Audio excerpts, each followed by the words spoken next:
Vous avez 30 jours pour quitter ma maison, a dit ma mère avec un sourire cruel. Papa a ajouté, il est temps que tu apprennes l'indépendance. Ma sœur a ri, enfin débarrassée du fardeau familial. Je m'attendais à cette conversation depuis des mois et j'avais déjà élaboré mes plans en secret. J'ai répondu calmement, ça tombe parfaitement bien parce que je viens de signer un bail à l'autre bout du pays et j'ai commencé l'emploi de mes rêves lundi. Vous ne me reverrez plus. Leur sourire confiant s'est lentement transformé en horreur totale quand ils ont réalisé. Je n'aurais jamais pensé écrire ce message, mais me voilà à 2 heures du matin, incapable de dormir à cause de tout ce qui s'est passé aujourd'hui. Mes mains tremblent littéralement en tapant ceci, mais j'ai besoin d'évacuer tout ça. Désolé pour la longueur, mais cette histoire se construit depuis des années. Je m'appelle Aya et j'ai 24 ans. J'ai vécu dans ce que je croyais être ma maison familiale dans la banlieue de Denver toute ma vie. Mes parents, Marina et Quentin, ainsi que ma sœur aînée, Diana, 26 ans, m'ont toujours traité comme si j'étais une sorte d'inconvénient qu'ils devaient tolérer. Je sais que ça a l'air dramatique, mais je n'exagère pas. En grandissant, Diana était l'enfant chéri. Elle était populaire, obtenait de bonnes notes sans effort, et mes parents ont financé toute son expérience universitaire dans une école privée coûteuse. Elle a obtenu un diplôme en communication et se cherche depuis 4 ans tout en vivant gratuitement dans notre sous-sol aménagé, que mes parents ont transformé en un appartement de luxe pour elle, avec une kitchenette et une entrée séparée. Moi, j'étais la déception familiale depuis le premier jour. J'étais timide, je préférais les livres aux fêtes et je luttais contre l'anxiété. Quand est venu le moment d'aller à l'université, mes parents m'ont dit qu'ils avaient déjà dépensé leur budget d'éducation pour Diana et que je devais me débrouiller. Alors je l'ai fait. J'ai occupé 3 emplois à temps partiel pendant mes études secondaires, j'ai économisé chaque centime, j'ai obtenu des bourses et je me suis payé un collège communautaire pour mon diplôme d'associé, puis j'ai été transféré dans une université d'État pour ma licence en informatique. J'ai obtenu mon diplôme il y a 3 ans, sans dette, grâce à une détermination sans faille et à d'innombrables nuits blanches. Depuis, je travaille comme développeuse dans une entreprise technologique locale, et j'ai été promu de junior à niveau intermédiaire l'année dernière. Je vis chez mes parents et je leur verse 8 cents $ par mois de loyer, ce que Diana n'a jamais payé un seul dollar, soit dit en passant. Il y a 6 mois, les choses ont commencé à devenir vraiment tendues à la maison. Mes parents n'arrêtaient pas de faire des commentaires sur le fait que je devais me lancer et cesser d'être dépendante d'eux. C'était un comble de la part de personnes dont l'autre fille n'a rien payé depuis 4 ans, mais passons. Diana a commencé à s'y mettre aussi, en faisant des remarques sarcastiques sur le fait qu'il était pathétique que je vive encore chez mes parents à mon âge. Les commentaires sont devenus plus fréquents et plus cruels. Marina faisait des blagues sur le fait que j'étais une vieille fille qui ne quitterait jamais la maison. Quentin levait les yeux au ciel chaque fois que j'essayais de participer aux conversations familiales. Diana disait ouvertement à ses amis, à portée de voix de moi, à quel point c'était embarrassant d'avoir une sœur ratée qui ne pouvait pas s'en sortir seule. Il y a 4 mois, j'ai surpris une conversation entre mes parents et Diana dans la cuisine. Ils prévoyaient de me mettre à la porte et de transformer ma chambre en une salle de sport à domicile pour Diana. Ils riaient de mon manque de perspicacité et disaient qu'ils étaient impatients de récupérer leur maison pour eux. Marina a même dit, Aya a toujours été trop faible pour se défendre. Elle va probablement pleurer et supplier, mais nous devons juste être fermes. Cette conversation a tout changé pour moi. Le lendemain, j'ai commencé à postuler à des emplois à travers le pays, pas n'importe quels emplois, en ciblant spécifiquement les entreprises dans les villes chères où mes compétences seraient valorisées. Je me suis concentré sur Seattle, San Francisco, New York et Boston. Je constituais mon portfolio depuis des mois déjà, donc j'étais prête. En 3 semaines, j'avais plusieurs entretiens téléphoniques programmés. À la 6e semaine, j'avais 2 voyages pour des entretiens en personne, que j'ai dit à ma famille être des conférences de travail. Le processus a pris plus de temps que je ne l'espérais, ces grandes entreprises technologiques bougent lentement.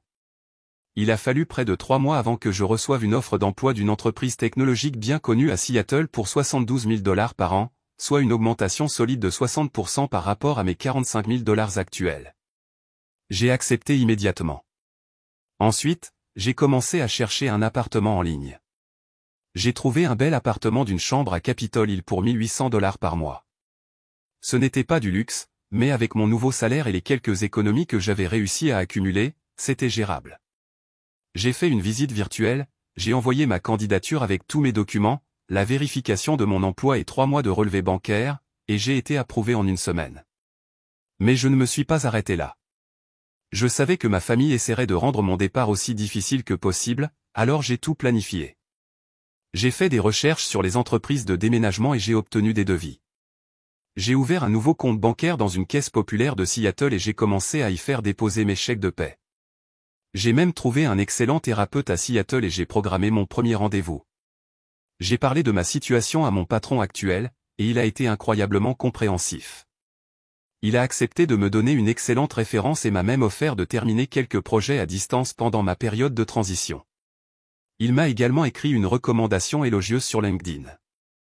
Le plus difficile était de garder tout cela secret. Chaque jour, je devais supporter les conversations à table où il faisait des blagues sur mes futurs échecs ou faisait allusion à des changements à venir dans la maison. Diana a même commencé à mesurer ma chambre un jour, en prétendant qu'elle était juste curieuse de connaître les dimensions. Je n'ai rien dit. J'ai juste souri et acquiescé. Ce matin, je travaillais sur mon ordinateur portable dans le salon quand tous les trois sont entrés avec des expressions sérieuses. Marina essayait de cacher un sourire en coin. Quentin avait les bras croisés comme s'il allait me donner une leçon de vie. Diana sautait pratiquement d'excitation. Marina s'est éclairci la gorge avec emphase.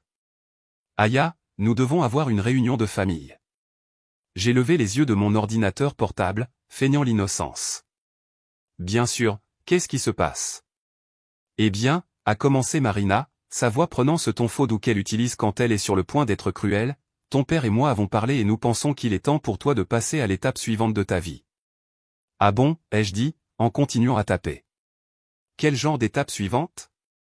Quentin s'est avancé. Le genre où tu apprends à être indépendante. Tu as 24 ans, Aya, la plupart des gens de ton âge vivent seuls depuis des années. Diana n'a pas pu se contenir. Ce qu'ils essaient de dire, c'est que tu as 30 jours pour trouver un autre endroit où vivre. Marina a lancé un regard à Diana, mais ensuite son expression s'est refroidie. Tu as 30 jours pour quitter ma maison, a-t-elle dit avec le sourire cruel que je n'avais jamais vu sur son visage. Quentin a approuvé d'un signe de tête. Il est temps que tu apprennes l'indépendance. Diana s'est mise à rire, enfin débarrassée du fardeau familial. J'ai arrêté de taper et j'ai regardé les trois. Ils se tenaient là comme s'ils venaient de m'annoncer la nouvelle la plus dévastatrice possible, attendant que je craque ou que je commence à supplier. Au lieu de cela, j'ai souri. Ça tombe parfaitement bien, ai-je dit calmement en fermant mon ordinateur portable, parce que je viens de signer un bail à l'autre bout du pays et je commence mon nouvel emploi dans 2 semaines. Vous ne me reverrez plus. Le changement dans leurs expressions a été immédiat et magnifique. Le sourire en coin de Marina a vacillé en premier. Son visage est passé d'une satisfaction suffisante à la confusion à quelque chose qui ressemblait à de la panique en 3 secondes environ. Quoi, a-t-elle balbutié? Je déménage à Seattle, ai-je continué, en me levant et en m'étirant comme si je parlais de la météo. J'ai reçu une offre d'emploi dans une excellente entreprise technologique pour 72 000 $ par an. Je commence dans 2 semaines, et mon bail commence ce week-end. Les bras de Quentin sont tombés sur ses côtés. Quoi? Je pars ce week-end, ai-je dit, en conservant toujours ce ton calme. Le camion de déménagement arrive vendredi matin pour tout emballer. Le rire de Diana s'est complètement éteint.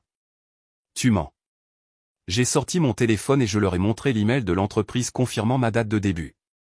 Ensuite, je leur ai montré le contrat de location signé. Ensuite, juste pour le plaisir, je leur ai montré la confirmation de l'entreprise de déménagement. Marina s'est effondrée sur le canapé. Aya, tu ne peux pas juste. Tu ne peux pas juste partir. Pourquoi pas, ai-je demandé. Vous venez de me dire de dégager. Je dégage. Quentin avait du mal à trouver ses mots. Seattle est si loin. C'est le but, ai-je répondu. C'est là que Diana a commencé à paniquer. Tu ne peux pas partir. Qui va aider maman et papa quand ils vieilliront? Qui va s'occuper des urgences familiales? Qui va quoi, Diana, ai-je interrompu. Qui va continuer à être le punching ball émotionnel de votre famille? Qui va payer le loyer pendant que tu vis ici gratuitement? Qui va se faire traiter comme de la merde dans sa propre maison? Marina a commencé à pleurer, de vraies larmes. Aya, nous essayons juste de te motiver. Nous ne voulions pas dire que tu devais déménager à l'autre bout du pays.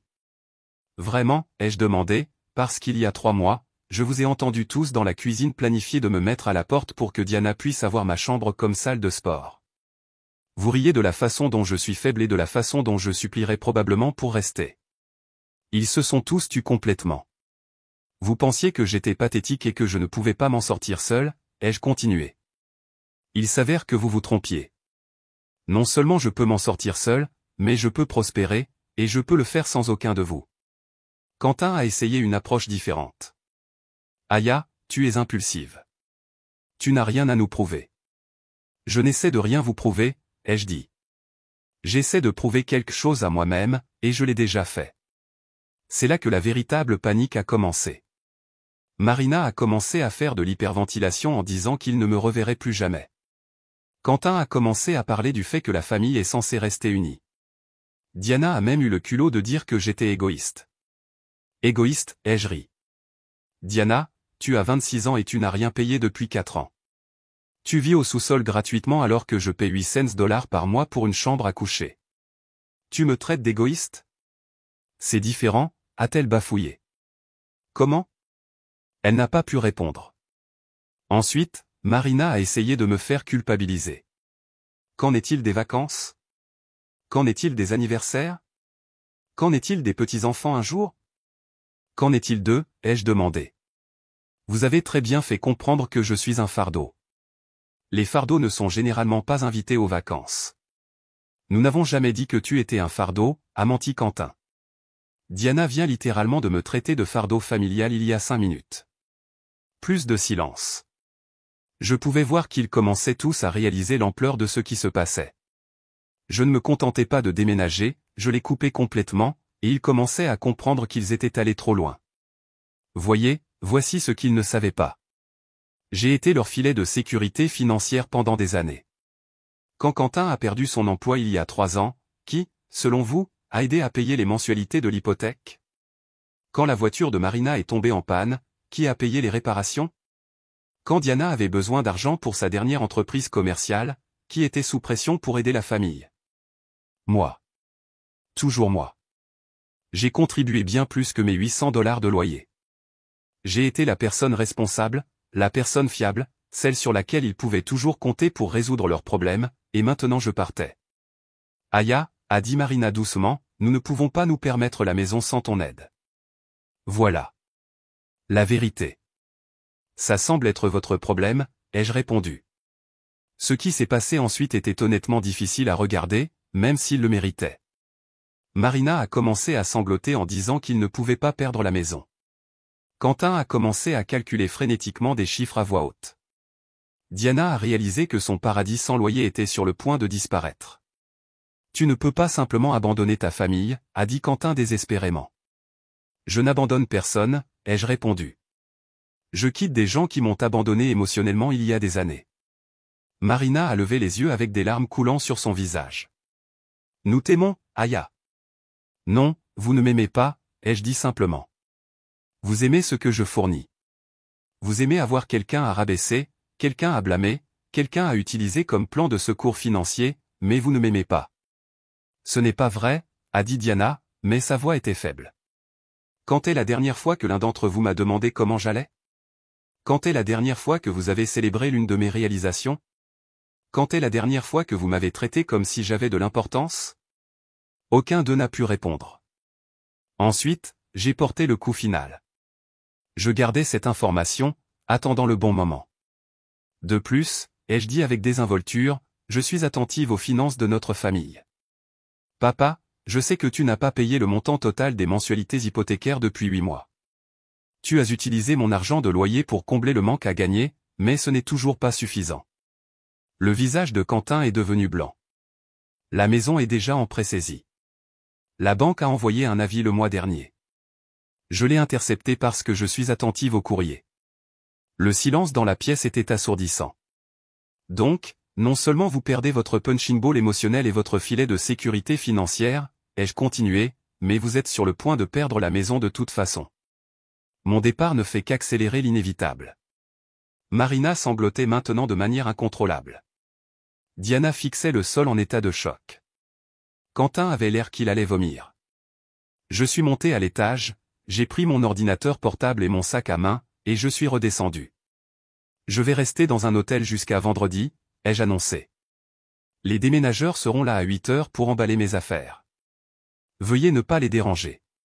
Aya, s'il te plaît, a supplié Marina, nous pouvons arranger ça. Nous pouvons être meilleurs. Non, ai-je dit fermement, vous ne pouvez pas. C'est qui vous êtes. Vous avez eu 24 ans pour être meilleur, et vous avez choisi de ne pas l'être. Je me suis dirigé vers la porte. Où vas-tu, a crié Quentin derrière moi. Pour commencer ma vie, ai-je répondu sans me retourner. Je suis actuellement assise dans une chambre d'hôtel près de l'aéroport. Mon vol pour Seattle est demain matin, et honnêtement, je ne pourrais pas être plus excité, mais je n'arrive pas à dormir parce que mon téléphone n'arrête pas de sonner depuis des heures. Marina a appelé 17 fois. Quentin a envoyé 12 SMS. Diana a laissé des messages vocaux allant de la colère au sanglot en passant par le marchandage. Ils ont tout essayé, de la culpabilité à la colère en passant par les promesses de changement. Je n'ai répondu à aucun d'entre eux, mais voici la chose, je ne me sens pas coupable. Je pensais que ce serait le cas, mais ce n'est pas le cas. Je me sens libre pour la première fois de ma vie. J'ai l'impression d'avoir le contrôle de mon propre destin. Je n'arrête pas de penser à cette conversation que j'ai surprise il y a 3 mois où ils riaient de la façon dont j'étais faible. S'ils pouvaient me voir maintenant, ils réaliseraient qu'ils ont créé leur propre pire cauchemar. Ils ont poussé quelqu'un qu'ils pensaient faible jusqu'à ce qu'elle devienne assez forte pour partir. Il y a quelques autres détails qu'ils n'ont pas encore compris, et honnêtement, je ne suis pas sûr si je devrais me sentir mal à ce sujet ou non. Premièrement, la situation financière est encore pire que ce que j'ai laissé entendre. Je ne payais pas seulement le loyer, mais je complétais aussi les services publics, l'épicerie et même certaines des dépenses personnelles de Diana que mes parents ne pouvaient pas se permettre. Sans mes revenus, ils sont confrontés à la faillite dans les 3 mois. Deuxièmement, la maison n'est pas seulement en pré-saisie, elle est en fait prévue pour la vente aux enchères dans 6 semaines. J'ai trouvé les documents en aidant Quentin à organiser son bureau le mois dernier. Il n'a aucune idée que je le sais. Troisièmement, les entreprises commerciales de Diana que j'ai aidé à financer, ce sont toutes des combines de marketing à plusieurs niveaux. Elle doit de l'argent à plusieurs entreprises et a détruit son crédit. Elle ne peut pas louer un appartement seule, même si elle le voulait. Quatrièmement, et c'est le plus important, l'emploi de Marina est supprimé le mois prochain en raison de la restructuration de l'entreprise. Elle ne le sait pas encore parce que l'annonce n'a pas été faite, mais j'en ai entendu parler par un ami qui y travaille. Elle va être licenciée à peu près au moment où ils réaliseront qu'ils ne peuvent pas se permettre la maison. Donc, en gros, je ne les quitte pas seulement avec la perte de ma contribution financière, je les quitte juste avant que leur monde entier ne s'effondre. Pendant ce temps, je suis sur le point de commencer un excellent emploi dans une entreprise technologique respectée. J'ai un bel appartement dans une ville incroyable. J'ai déjà communiqué avec plusieurs groupes sociaux en ligne et j'ai l'intention de rejoindre un club de randonnée et un club de lecture. Pour la première fois de ma vie adulte, je vais vivre dans un endroit que j'ai choisi, faire un travail que j'aime, entouré de personnes qui ne savent rien de l'histoire de ma famille. Je peux juste être Aya, pas la déception, pas le fardeau, pas le plan de secours. Je ne peux même pas décrire à quel point c'est libérateur. Pendant que j'écris ceci, Diana vient de rappeler. Cette fois, j'ai effectivement répondu, surtout parce que j'étais curieuse de savoir quelle nouvelle approche ils essaieraient. Aya, Dieu merci, a-t-elle dit immédiatement. Écoute, nous avons tous dit des choses que nous ne pensions pas. Tu sais comment sont les familles. Non, Diana, ai-je répondu, je sais comment sont les familles toxiques. Les familles saines ne se traitent pas comme vous m'avez traité. Allez, ne sois pas si dramatique. Nous sommes juste des gens directs. Tu m'as traité de fardeau devant mon visage et tu en as ri. Je plaisantais. Est-ce que tu plaisantais quand tu mesurais ma chambre pour ton équipement de gym? Silence. Est-ce que tu plaisantais quand tu disais à tes amis que c'était embarrassant d'avoir une sœur ratée? Plus de silence. Est-ce que tu plaisantais quand toi, maman et papa avaient planifié mon expulsion sans me le dire? Comment tu? A-t-elle commencé, puis s'est rattrapée. J'ai tout entendu, Diana. Je sais exactement ce que vous pensez tous de moi. Ensuite, elle a essayé une tactique différente. D'accord, bon, peut-être que nous n'avons pas été parfaits, mais tu ne peux pas simplement abandonner ta famille à cause de sentiments blessés. Ce ne sont pas des sentiments blessés, ai-je dit. C'est de la maltraitance. de la maltraitance émotionnelle et financière, et j'en ai fini. Aya, s'il te plaît. Maman fait des crises de panique. Papa n'a rien mangé de la journée. Nous avons besoin de toi. Vous auriez dû y penser avant de passer des années à me faire sentir inutile. Nous pouvons changer, a-t-elle plaidé. Non, vous ne pouvez pas, et même si vous le pouviez, je ne veux pas rester pour le découvrir. J'en ai fini d'être le système de soutien émotionnel et le guichet automatique de votre famille. J'ai raccroché et j'ai bloqué tous leurs numéros. Puisque j'écris déjà ce message de la longueur d'un roman, je dois partager quelques exemples précis de la façon dont ma famille m'a traité au fil des ans parce que je n'arrête pas de me remettre en question. Peut-être que certains d'entre vous peuvent s'identifier. Quand j'avais 16 ans, j'ai économisé pendant 6 mois pour m'acheter un ordinateur portable pour l'école. J'ai travaillé dans un restaurant local tous les week-ends à nettoyer les tables et à faire la vaisselle. Le jour où je l'ai ramené à la maison, Diana l'a emprunté et a réussi à télécharger un virus qui a complètement détruit le disque dur. Quand je l'ai confronté, mes parents ont dit « les accidents arrivent » et ont refusé de lui faire remplacer l'ordinateur ou même de s'excuser. J'ai dû travailler encore 4 mois pour me permettre les réparations. Quand j'avais 18 ans et que j'ai été accepté dans un collège communautaire, j'étais si fier. Je pensais que ce serait peut-être le moment où mes parents montreraient qu'ils croyaient en moi. Au lieu de cela, Marina a dit « Eh bien, je suppose que c'est bien que tu commences petit puisque tu n'es pas vraiment du calibre de l'université de toute façon. » Quentin a simplement hoché la tête et a recommencé à lire son journal. Le Noël où j'avais 22 ans, j'ai utilisé mon rabais d'employé chez Best Buy pour offrir à Diana une tablette coûteuse qu'elle désirait. J'ai dépensé près de $400 pour cela, ce qui était une somme énorme pour moi à l'époque. Elle l'a ouverte, a dit « Oh, merci », puis a passé le reste de la matinée à s'extasier sur la carte cadeau de $50 que Marina et Quentin lui avaient offerte. Mon cadeau n'a plus jamais été mentionné, et je l'ai vu vendre la tablette sur Facebook Marketplace 2 mois plus tard. Quand j'avais 22 ans et que j'ai obtenu mon premier vrai emploi en tant que développeuse gagnant $45 000 par an, j'étais aux anges. Je pensais qu'enfin j'avais quelque chose dont ma famille pourrait être fière. Quand je leur ai dit au dîner, Diana a ri et a dit « C'est tout ? Mon ami Michel gagne plus que ça en travaillant dans une banque, et elle n'a même pas de diplôme. » Marina a ajouté « Eh bien, je suppose que c'est un début. » Mais le pire n'était pas les incidents individuels, c'était la négligence émotionnelle constante de bas niveau. Ils ne demandaient jamais comment s'était passée ma journée, mes amis, mes intérêts, mes rêves. J'étais juste là comme un meuble dont ils avaient occasionnellement besoin. Quand j'avais des problèmes d'anxiété à l'université et que j'ai demandé si nous pouvions envisager une thérapie, Marina a dit « La thérapie, c'est pour les gens qui ont de vrais problèmes, Aya. Tu as juste besoin de te renforcer. » Quand j'ai eu la grippe et que j'ai été alité pendant une semaine, personne ne s'est soucié de moi. J'ai dû commander mes propres produits d'épicerie pour la livraison et cuisiner pour moi-même tout en ayant de la fièvre. Pendant ce temps, quand Diana a eu un léger accrochage, toute la famille s'est ralliée autour d'elle comme si elle avait survécu à une expérience de mort imminente. Quand elle a voulu essayer d'être instructrice de yoga, ils ont payé son cours de certification. Quand elle a décidé que le yoga n'était pas pour elle et qu'elle voulait essayer l'immobilier, ils ont payé cette certification aussi. Le double standard financier était probablement le signe le plus évident de ce qu'ils pensaient vraiment de moi. Les dépenses de Diana étaient des investissements dans son avenir, mes dépenses étaient Aya qui était égoïste encore une fois. Environ 1 heure après que j'ai bloqué leur numéro, quelqu'un a frappé à la porte de ma chambre d'hôtel. J'ai regardé par le Judas et j'ai vu ma tante Karen, la sœur de Marina. Mon cœur s'est serré parce que Karen était toujours le médiateur familial, et je savais exactement pourquoi elle était là. J'ai ouvert la porte, et elle m'a immédiatement serré dans ses bras. « Oh, ma chérie, a-t-elle dit, ta mère m'a appelé en pleurant. Elle est hors d'elle. » J'ai reculé et j'ai croisé les bras.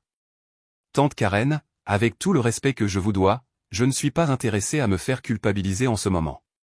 Ce n'est pas pour ça que je suis ici, a-t-elle dit, bien que nous savions toutes les deux que c'était le cas. Puis-je entrer ? J'ai conduit pendant 2 heures pour te voir. Contre mon meilleur jugement, je l'ai laissée entrer. Elle s'est assise sur la seule chaise de la chambre d'hôtel pendant que j'étais perché sur le bord du lit. Aya, je te connais depuis ta naissance, a-t-elle commencé. Tu n'es pas le genre de personne à simplement abandonner ta famille. Que se passe-t-il vraiment ? Alors, je lui ai tout raconté, la conversation surprise, les années de négligence émotionnelle, le double standard financier, tout. Karen écoutait tranquillement, et j'ai vu son expression passer de la défensive à l'inconfortable à quelque chose qui se rapprochait de la compréhension. Quand j'ai eu fini, elle est restée silencieuse pendant un long moment. Je n'avais aucune idée que c'était aussi grave, a-t-elle finalement dit. Vraiment, ai-je demandé. Tu n'as jamais remarqué que Diana est traitée comme une princesse alors que moi, je suis traitée comme une employée. Karen a soupiré. Je suppose que j'ai toujours supposé que c'était juste la dynamique typique entre sœurs. Marina a toujours dit que tu étais plus indépendante et que tu n'avais pas besoin d'autant de soutien. Indépendante? J'ai ri amèrement. Karen, c'est moi qui les ai soutenus, pas l'inverse. Elle s'est tue à nouveau, puis a demandé, tu ne reviendras vraiment jamais. Je ne reviendrai vraiment jamais. Et s'ils changeaient? Ils ont eu 24 ans pour changer. Pourquoi commenceraient-ils maintenant? Karen n'a pas pu répondre à cela. Elle a fait quelques tentatives douces pour me faire reconsidérer, mais a finalement abandonné. En partant, elle a dit, pour ce que ça vaut, Ayla, je pense que tu es incroyablement courageuse. Je ne suis pas sûr que j'aurais eu le courage de faire ce que tu fais. Cela signifiait plus pour moi qu'elle ne le réalisait probablement. Le lendemain matin, j'ai appelé mon patron actuel, Mike, pour lui donner une dernière mise à jour avant mon dernier jour officiel. Mike avait été incroyablement compréhensif tout au long de ce processus, et je voulais m'assurer que je ne le laissais pas dans une mauvaise situation. Ayla, comment vas-tu? A-t-il demandé. Quand j'ai expliqué la situation, honnêtement, mieux que je ne l'aurais cru. Je pensais que je me sentirais coupable, mais je me sens juste soulagé. Bien, a-t-il dit fermement. Tu sais, je gère des gens depuis 15 ans, et je peux généralement dire quand quelqu'un vient d'une famille qui apporte du soutien par rapport à quand ce n'est pas le cas. Tu as toujours eu cette anxiété sous-jacente, comme si tu t'attendais constamment à être critiqué ou à décevoir quelqu'un. Je n'y avais jamais pensé de cette façon, mais il avait raison. Le fait est, a continué Mike, que tu es l'une des personnes les plus compétentes et fiables avec lesquelles j'ai jamais travaillé, mais tu n'as jamais semblé le croire. Je me suis toujours demandé pourquoi quelqu'un d'aussi talentueux avait si peu confiance en soi. Je crois que je sais maintenant, ai-je dit. Je pense que ce déménagement va être la meilleure chose qui te soit jamais arrivée, Ayla. Tu vas t'épanouir à Seattle. Mike avait raison concernant mon niveau d'anxiété. J'ai réalisé que pendant des années, j'avais marché sur des œufs dans ma propre maison, essayant constamment d'anticiper ce qui allait déclencher ma famille, me préparant toujours à la prochaine critique ou au prochain rejet. Vivre comme ça laisse des traces dont on ne se rend même pas compte avant qu'elles ne soient parties. La nouvelle de mon départ s'est rapidement répandue dans la famille élargie. Mon téléphone a commencé à vibrer avec des appels et des textos de cousins, de tantes, d'oncles et d'amis de la famille. Les réactions étaient mitigées, c'est le moins qu'on puisse dire. Mon cousin David, qui a toujours été proche de Diana, a envoyé un long texto sur le fait que la famille devait rester soudée quoi qu'il arrive. Ma cousine Amanda, en revanche, a appelé pour me dire qu'elle attendait depuis des années que quelqu'un dénonce le favoritisme de mes parents. Ma grand-mère a laissé un message vocal à moitié culpabilisant, à moitié sincèrement inquiet. Mais la réaction la plus surprenante est venue de mon oncle Elliot, le frère de Quentin. Elliot m'a appelé vers midi et est allé droit au but. Ayla, ton père m'a appelé ce matin en pleurant. Il a dit qu'il avait peur de perdre la maison. D'accord, ai-je répondu, ne sachant pas où il voulait en venir. Voilà, ma cocotte. J'observe la dynamique de ta famille depuis des années, et franchement, je suis surpris que tu ne sois pas parti plus tôt. J'étais choqué. L'oncle Elliot avait toujours semblé bien s'entendre avec mes parents. Tes parents t'ont traité comme un cochon tirelire tout en traitant Diana comme une princesse, a-t-il poursuivi. C'est évident pour tout le monde, sauf pour eux, apparemment. Alors pourquoi personne n'a jamais rien dit? Elliot a soupiré. Parce que ce n'était pas notre rôle, et honnêtement, nous pensions tous que tu finirais par t'en rendre compte. Je suis fier de toi d'enfin te faire passer en premier. Alors tu ne penses pas que je suis égoïste? Égoïste? Elliot a ri. Ayla, tu as été la personne la moins égoïste de cette famille pendant des années. Tu as payé tes propres études universitaires. Tu as contribué aux dépenses du ménage. Tu les as sortis de situations financières d'urgence à plusieurs reprises. Pendant ce temps, ta sœur n'a pas contribué à la moindre chose depuis 4 ans. C'était incroyable d'avoir quelqu'un qui valide ce que je ressentais. Tes parents paniquent parce qu'ils ont finalement réalisé qu'ils ont profité du mauvais enfant, a continué Elliot. Diana ne peut pas les aider parce qu'elle n'a jamais eu à s'occuper d'elle-même. Tu pourrais les aider, mais tu as finalement réalisé que tu n'es pas obligé de le faire. Cette conversation avec l'oncle Elliot m'a fait réfléchir à d'autres façons dont ma famille m'avait freiné. J'ai réalisé que je limitais inconsciemment mes ambitions professionnelles parce que je me sentais obligé de rester sur place et disponible pour les urgences familiales. Lorsque j'ai commencé à chercher un emploi il y a 2 ans, je n'ai cherché que des postes dans un rayon de 80 km autour de chez moi. J'ai refusé l'appel d'un recruteur d'une entreprise à Austin parce que je ne pouvais pas déménager aussi loin de ma famille. Je n'ai même pas envisagé les possibilités de travail à distance parce que je pensais que je devais être physiquement présente pour aider aux problèmes familiaux. Avec le recul, c'est insensé. Je limitais toute ma trajectoire de carrière pour m'adapter à des personnes qui me considéraient au mieux comme un plan de secours. L'opportunité chez Microsoft s'est présentée par l'intermédiaire d'un recruteur qui suivait mon travail depuis des mois. Lorsqu'elle m'a contacté pour la première fois, j'ai failli la rejeter parce que Seattle me semblait incroyablement loin.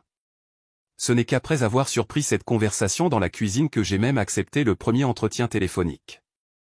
Maintenant, j'allais commencer un travail parfait pour mes compétences dans une entreprise dont je rêvais de travailler dans une ville que j'ai toujours voulu visiter, tout cela parce que j'ai finalement cessé de laisser les attentes de ma famille dicter mes choix.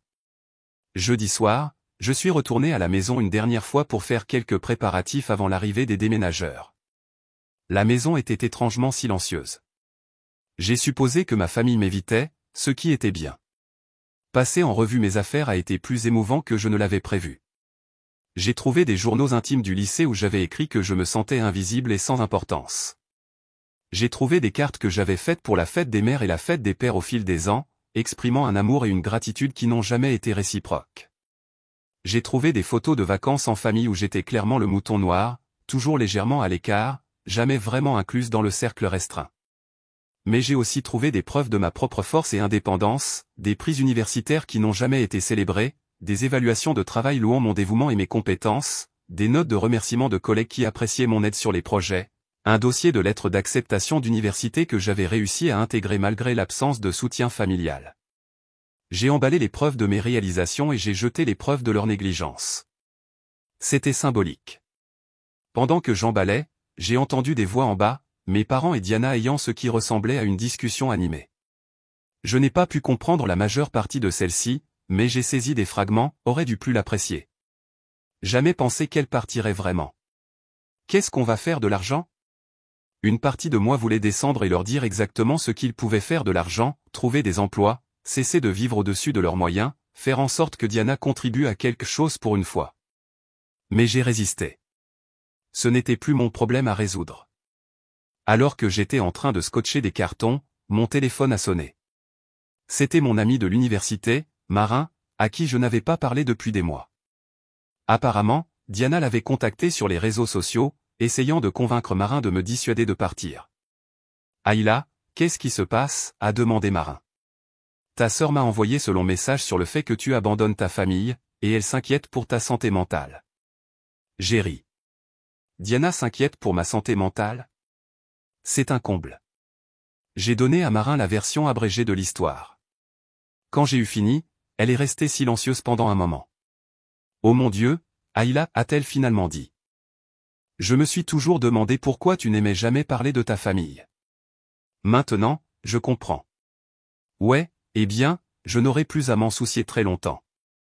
Bien pour toi, a dit Marin fermement.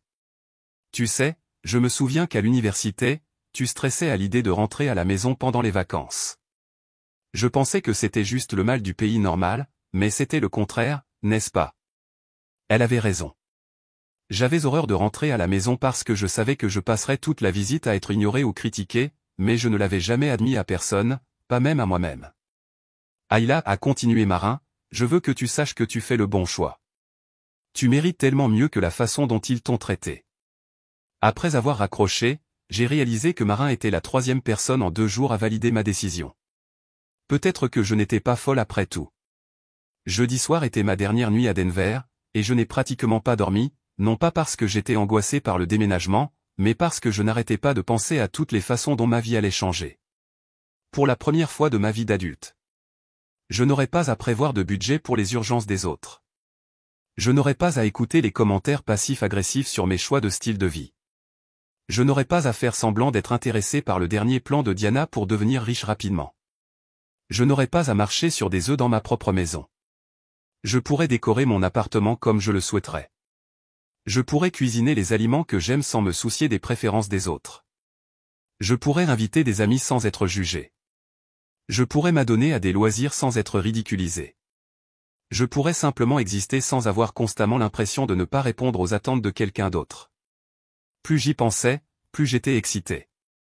Il ne s'agissait pas seulement de quitter une situation familiale toxique, il s'agissait de finalement avoir la liberté de découvrir qui j'étais vraiment quand je n'essayais pas constamment de plaire à des gens qui ne seraient jamais satisfaits.